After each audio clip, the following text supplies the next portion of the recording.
4 نفر اعضای یک عائله در اسکندرکل با زورق خودساخت غرق شدند. از طرف نجات دهندگان کمیته حالتهای فوق‌العاده تنها 2 جسد آنها دریافت شده است. در این باره در نشست خبری سردار ریاستی کمیته حالتهای فوق‌العاده و مدافع گراجدانی جمهوری تاجیکستان در ولایت سوخت اطلاع داد و تاکید کرد که این حادثه سنه 14 آگوست سال گذشته 2020 در ناحیه عینی رخ داده بود.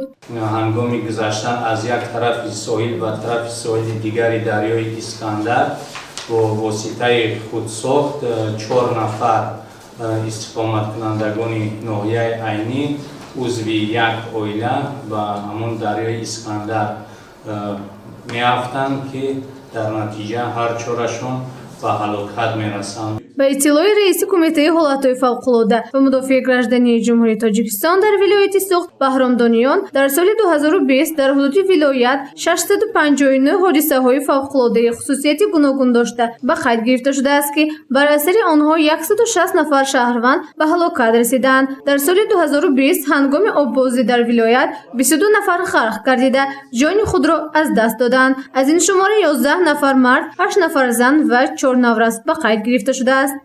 روز دیگه همین دسته زودامال نجودی ما در اون در اومدن در یک خیلی باید در کوبه کدوم فکر قطعی خودشون همین چی میگم خودساز یک لودکا ساختنو از تونکا و دیگه چی خیلی با کدوم فکر و گذاشتن هیچ آدم عقلش نمیخواد دریای بوری زراش اکثریت ما و شما رفته هستیم یا هم دریای اینجا تینج ندارد همه سنگو همش همین یک